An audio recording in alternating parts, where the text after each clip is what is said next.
Like we talked about already, things are a lot different this Sunday. Don't worry, next Sunday everything will be back to normal.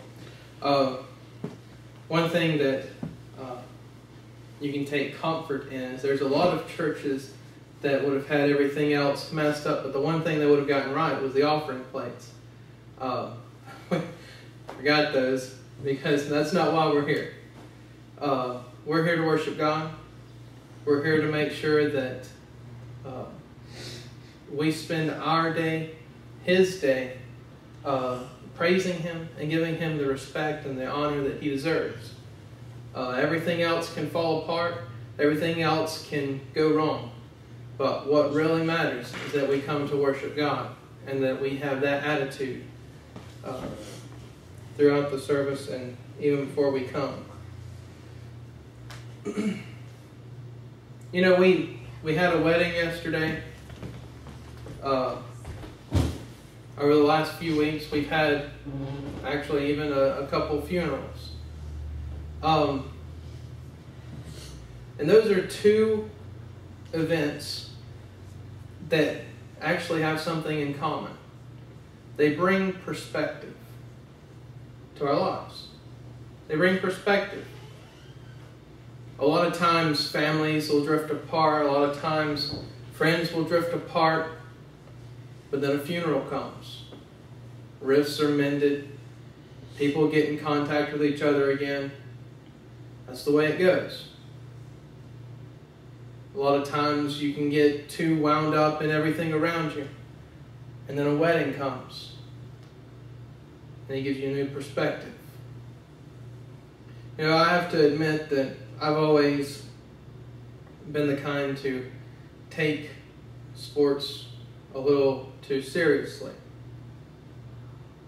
And when Alabama would lose a game, it was not a good time to talk to me. I didn't want to talk after the game was over with. Didn't want to have anything to do with anybody. Nothing. And I can say that that's true actually up until probably now, except for last night. Last night Alabama lost. A very important game. But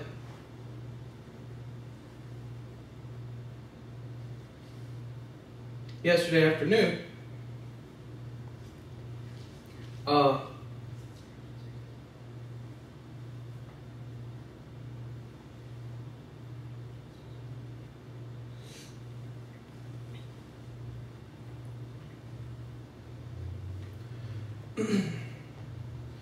afternoon, my sister got married. Now, something like that adds perspective. Yes, it was still horrible that Alabama lost. And yes, I still hate that. And no, I don't want you to talk to me about it. But it wasn't enough to ruin my day. It wasn't enough to mess up today. Perspective.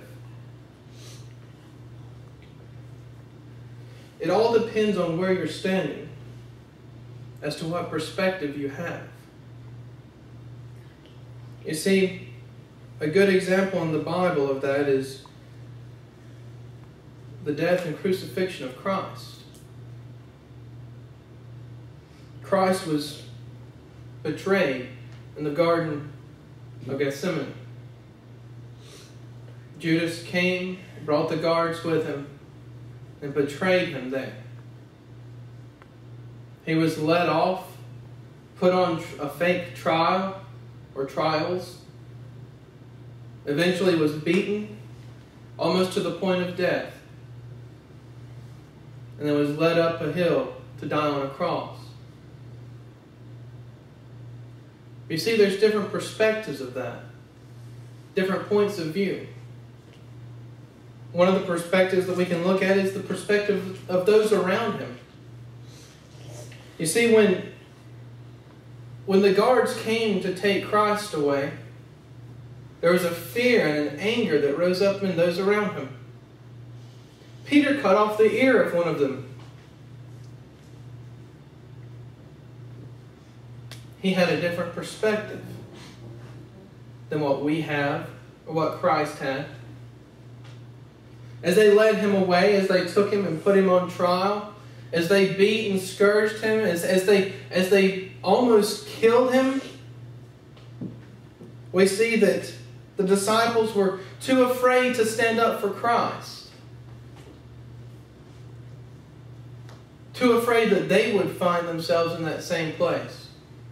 Watching from the shadows, watching from the corners of the room, trying to stay as far back as possible. If anyone said, "Hey, aren't you one of his followers?" they would deny it. Again, Peter, denying Christ 3 times. Perspective.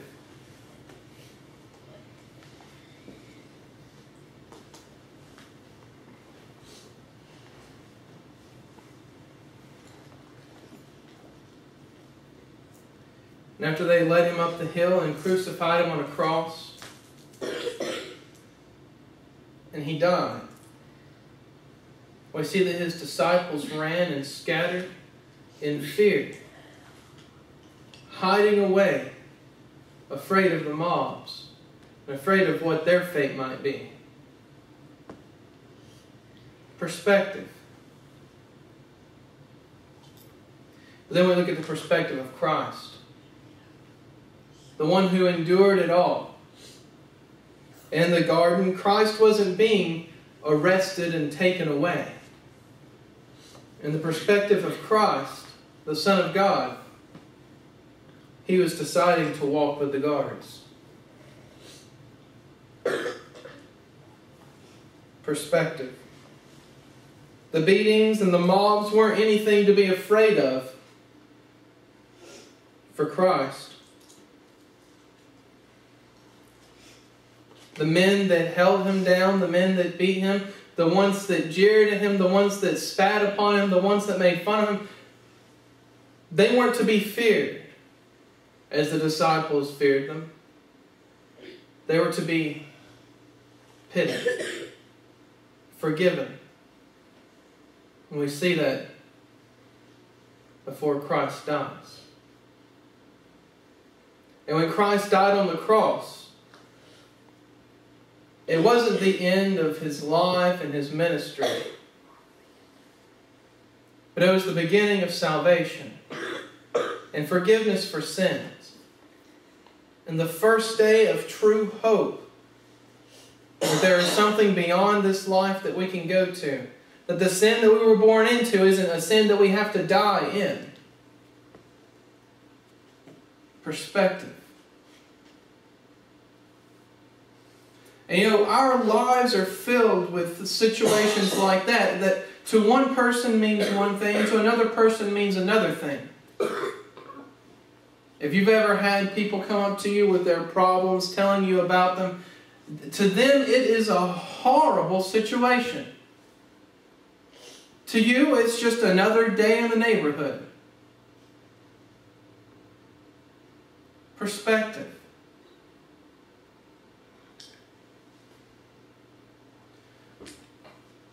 And when you come down with problems, when you have all of these things going against you, when things aren't exactly the way that you wish that they could be,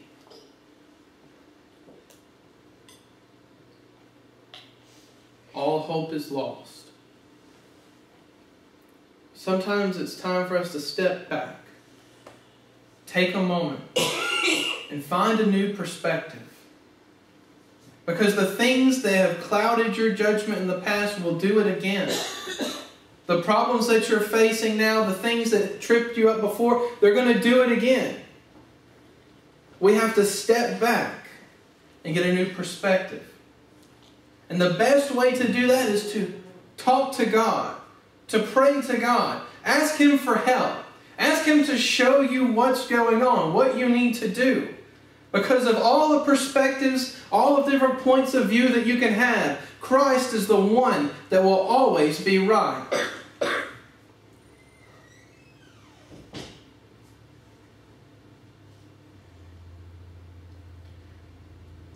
This morning, I want to ask you, what does your perspective look like? Are you too busy looking at everything from the human? Are you too busy looking at everything from your point of view? Or are you opening your mind to what God has for you? To His perspective, to His point of view. You see, if we make our decisions based on us, we map out our lives based on us, we're going to fall. We're going to fail. We're going to trip up. We're going to make mistakes. But if we'll step back, ask for God's help, and try to see things through His eyes, we can have true, godly perspective and point of view in our life. And our roadmap for the future will look a lot better. The problems around us will look a lot smaller. The things that used to trip us up won't be an issue anymore. Because now we're focused on God and on His point of view and on His perspective. Are you doing that this morning? Or do you need to step back?